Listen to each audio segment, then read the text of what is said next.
Alright, so this is just going to be a quick little video, stupid project for the day. I've got this Ultra-Picokeyer that I got from hamgadgets.com.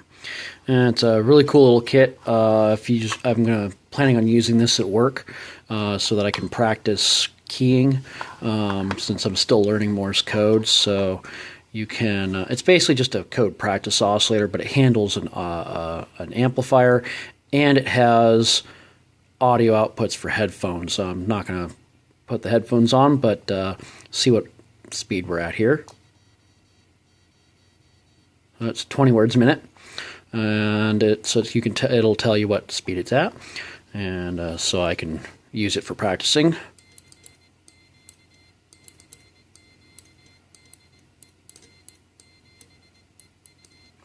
So, pretty simple little thing, and you can easily adjust the speed up to 30 words a minute, and so on and so forth. This is a really cool little kit. I emailed them and asked them if I could get the design files for these little front CAD panels, and I was told no, they spent time designing it, and they sell these panels in different colors for $5 a pop. But with my 3D printer, I've got some glow-in-the-dark PLA, and I wanted to try this out, so I just made a really quick design. This whole thing, I've got the screws off already. Fairly simple little design. I love this kit. It assembles super quick, super easy. It took me, I don't know, 5 minutes to assemble it, I think. But these are literally just 3D printed inserts. And that's really cool. I like that they actually 3D print these things. So this is my first prototype. This is glow-in-the-dark PLA. It doesn't really glow that well, but you know, it was just for grins. So I actually have the design open currently. This is an OpenSCAD design. I'm going to do my best to show the computer screen here, but the whole design, and I'll probably put this on my web page at some point. I've got a whole bunch of definitions for the height of the entire thing, the width of the entire thing, as well as the X dimensions of all the different holes. And so basically anything here can be called out. So I just rendered this, and I'm going to go print it. The first version I have here was a little bit off. The holes are a little bit small. The text didn't quite come out right, but I'm hoping it'll be okay. So I think I'm going to see if I can't edit this video together with another one after the next version prints. So I'll be right back. So while the part is printing, I wanted to go a little bit over how I've actually defined the part and built it up in OpenSCAD. OpenSCAD is a really handy little system because everything's parametric. So as I mentioned earlier, there's a whole bunch of definitions over here for all the different portions of what we're defining. And then there's you can basically make functions, what they call modules. And in this, I start with what I would call a panel base. So this panel base is a set of cubes and cylinders, and it's kind of hard to see. Sometimes you can see the rendering artifacts, and it's hard to get this to scroll properly here. So what I've got here is actually a pair of cubes that are defined as being translated, so everything kind of goes in like a reverse notation. So this right here is a cube that is of width, I know it says a whole lot, just what I've defined. So the width goes from here to here, or no, yes. Sorry, there's a rounded chamfer edge here. So if I actually started commenting a bunch of stuff out, so let's do this. I'm just going to comment this out as if it were C code. And I think it'll become more obvious how it is that I build this whole entire system up. So I'm going to hit refresh, and now you can see. And I'm also going to comment out all the stuff that we pull out of the middle. There we go. Save that temporarily. All right, so what you're seeing here is these two modules are ignored because they're not actually called out anymore because they're commented out. There is one cube here and one cube here that are overlapping, but anything that's overlapping is actually ignored. The next thing I then do is I'll then also add in cylinders to round out these corners. If I save it and redo a preview, I now have the base. So when I look at this original part here, you'll see that there's a, if it can focus, the problem is the dynamic range on this is kind of weird. Let's see if we can get focus here. Come on. You can see that there's this rounded corner and then there's a stepped edge where this fits into the case. So this is actually, what you see here is actually the first outer edge, not the upper edge that everything, the symbols are carved into. So we have a rounded base. So now I'm going to add in another pair of cubes that are offset by the amount of this edge here and by the additional of the radius of that stepped ledge. So save and refresh. And you can see now it's kind of hard to see on the model, but here's one cube and then there's another cube going from here down to here. And then I add in the radius corners once again. And refresh. And there we go. And we now have what I would call the base panel. So I could put anything I want into the same case that this Picokeyer comes into. And that's all there is to this entire panel base. So I'm going to save that. And now then all I do is I instantiate the panel base inside this difference function. So the difference function takes the first argument and subtracts all further arguments from there. So in this I have, as the first four arguments, I have 4 holes. So I'm going to comment out everything else. Each hole is spaced, so this is the XY axis origin right here. We are going in from the edge, so this is the edge right here. And this is the same edge, so I have the same universal edge all the way around. So from this edge, and then hole X1, which is a definition, up at the top of the file, so I can very easily change the X position hole, but the whole definitions are pretty spot on because I was just using my calipers to measure them. So there's 4 holes.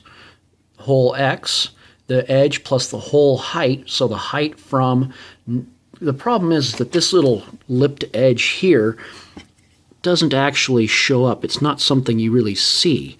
What I wanted is I wanted the distance from the black to gray transition here up to the actual hole. So that's what I call the hole height. And then there's this negative 0.1. That is bringing it, translating the cylinder, or what it generates is the hole, down by 0.1 of an inch, just so that it goes all the way through the model. Sometimes you get these weird rendering errors if 2 surfaces are perfectly coincidental. So sometimes it's better to make the subtraction parts bigger than you need if they need to go all the way through the component. And then I'm defining a cylinder that's 1 inch tall with a particular diameter.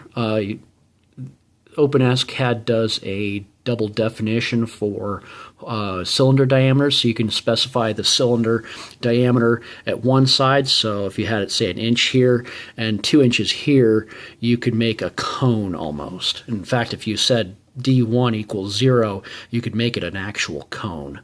FN is just a fine the resolution. So you'll see I use a trick for this, but this basically says that to render a circle, you render it with 360 sides, because it doesn't actually render an arc, it renders an approximation of an arc. So I'm going to go ahead and hit refresh, and magically 4 holes appear in my base model. I'm now going to also then uncomment out the speed hole. So this is the hole for the speed indicator. That's this guy right here. So he's a 1/4 inch hole, or about 0.27. So save him, add that, and presto. There we go. We've got a hole there now. And then I do the same thing for the triangles. So I have this definition here called a triangle sub, which is actually down here. And I then rotate it depending on how I want it. Shift it by the same X, and then there's also this offset Y and offset right here for the middle two, because when it does the rotation, it's not perfect. Remember, it's an approximation of a circle that I'm turning into a triangle. Actually, you know what? I shouldn't say remember because I haven't talked about that yet, but I'm going to save that just so you can see now. Here's the triangles. So this indicates left, right, up, down for the menus and all that kind of fun stuff. My triangles are actually a cylinder. And you might say, what? A cylinder is not a triangle. Well, in this particular case is because I told it to render a cylinder as an approximation with 3 sides. So this is an equilateral triangle. The original artwork I don't think was exactly equilateral, but who cares? It's a triangle. I just need to know it's up, down, left, or right. And then I just take this same thing and I rotate it. So if I take this triangle sub and I just put it in here, this is kind of sometimes of a debug area. So I say triangle sub, save, and F5. This is the actual model of what it created, and I'm subtracting this from this. So I'm going to get rid of that now. And these translates are also going up by 1 thickness. So all of these symbols and these triangles here are actually the model is not, let's see if I can wrap my head around this right. Oh, come on. It's not the view I want. There we go. All these triangles here come down only through the thickness of this little portion of the outer panel. Lastly, I do the same thing for the call sign. You see the original scaling version I had here was called call sign. And if I save that and re-render, here's the text. But it's just rendering it off to here, and it's a solid model, but we've got it inside this difference function. So it actually, if we do it right, because we translate it up by 1 thickness, and I have some variables here called call X and call Y to define the X, Y positions of where I want the call sign. I'm going to save, we need to get rid of this, save it, and now I have my call sign embedded into the front panel of this particular model. So at this point then, what I usually do is I have to hit F6 and render the entire thing. And here it rendered pretty quickly actually, so it doesn't render with any artifacts, but this is the actual final. I end up saying save, exporting as an STL file, saving it here as panel base, which I've already done. I haven't changed anything here. And then I go to Cura. Alright, so I was talking about going over to Cura, and then I ran out of SD card space. Oops, oh well. So we're back. So the next thing I do is I go into Cura, which defines all the parameters through which we actually print. The starting layers, thicknesses, how big the nozzle is, all that kind of fun stuff.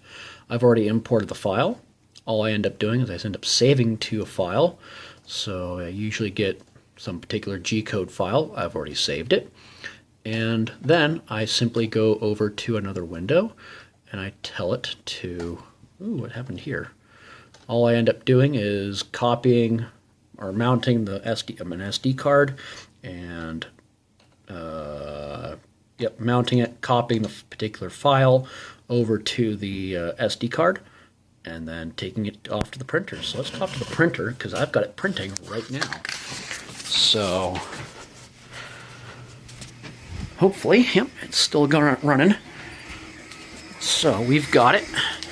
I've got a IIP3 printer from Monoprice. This printer is about $220 off Amazon, so really nothing too bad. I've really had good luck and good quality with this particular printer. And right now we are actually printing out the front panel, and this is in glow-in-the-dark PLA. It's not very glow-in-the-dark, but it gets the job done.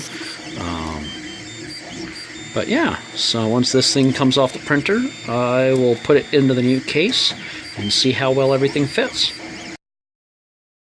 Alright, I got my new front panel off the printer.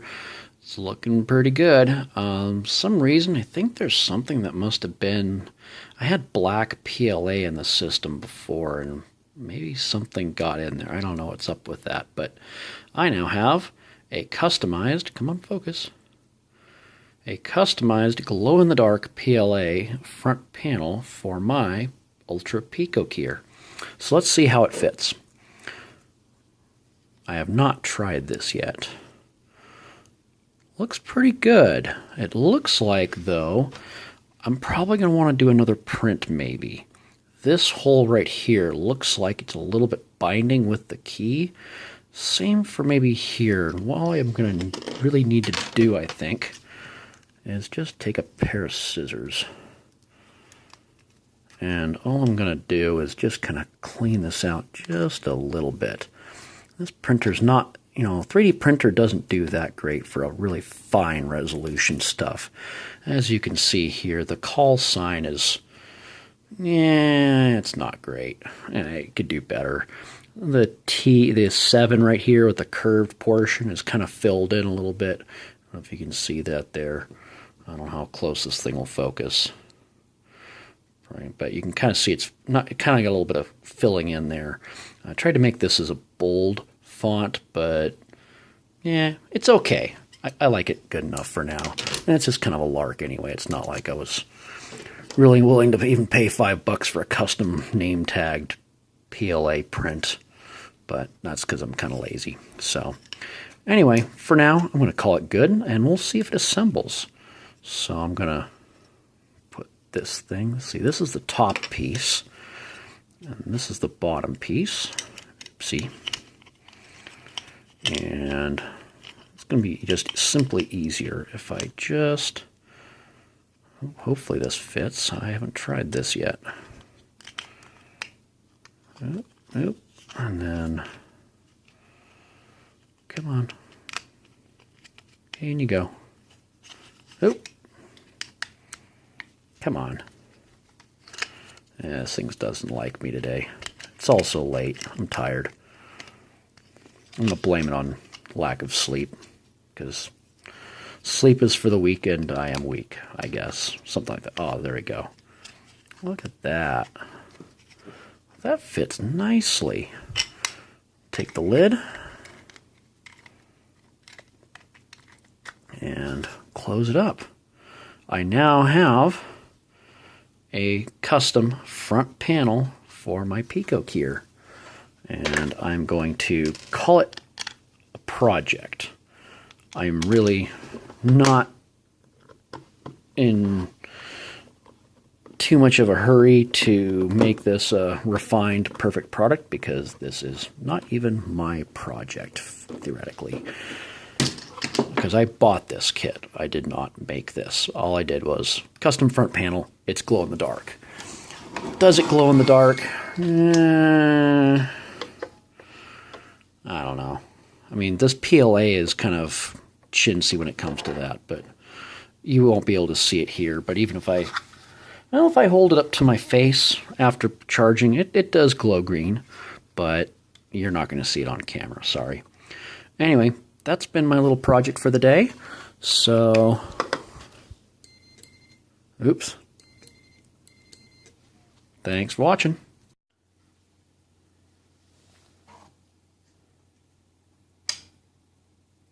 It glows. Not that my camera's going to focus on it, but hey, it thinks it's focused.